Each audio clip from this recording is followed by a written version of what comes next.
வணக்கம். இது உங்கள் தினக்கதிர்.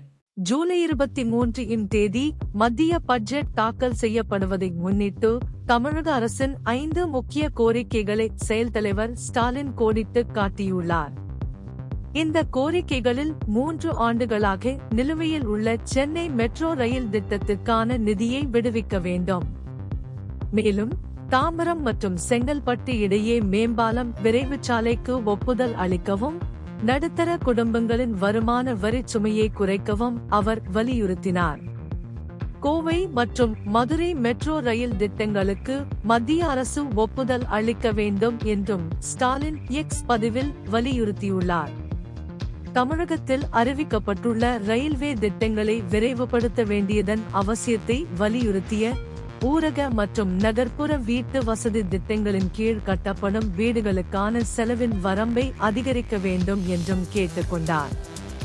ஸ்டாலினின் கோரிக்கைகளுக்கு பதிலளித்த பாஜக மாநில தலைவர் அண்ணாமலை, கடந்த 10 ஆண்டுகளில் தமிழகத்துக்கு 10.76 லட்சம் கோடி ரூபாய் மதிப்பிலான திட்டங்களை மத்திய அரசு வழங்கியுள்ளது. இது அரசின் நேரடி வரி பங்களிப்பை விட 2 மடங்கு அதிகம் என்று அவர் சுட்டிக்காட்டினார். மத்திய, மாநில அரசுகளின் அந்தந்த பாத்திரங்களை புரிந்து கொள்ளாமல் ஸ்டாலின் கோரிக்கைகளை முன்வைப்பதாக அண்ணாமலை விமர்சித்தார். மேலும் தமிழகத்தில் குறிப்பிடத்தக்க திட்டங்களுக்கு மத்திய அரசு நிதியுதவி அளித்து வருவதாகவும் அண்ணாமலை குறிப்பிட்டார். இதில் கிழக்கு கடற்கரை சாலை விரிவாக்கம் மற்றும் மதுரவாயல் துறைமுகம் உயர்த்தப்பட்ட தாழ்வாரம் ஆகியவை முறையே 9,386 கோடி ரூபாய் மற்றும் 5,800 கோடி ரூபாய் முதலீடுகள் ஆகும்.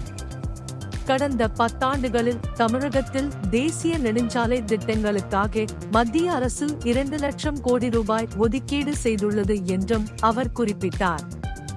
மேலும் 2009 முதல் 2014 வரையிலான ஐமு கூட்டணி ஆட்சி காலத்தில் ஒதுக்கப்பட்ட 800 கோடி ரூபாயுடன் ஒப்பிடுகையில் மாநிலத்தில் ரயில்வே திட்டங்களுக்காக 6,331 கோடி ரூபாய் ஒதுக்கீடு செய்யப்பட்டுள்ளது.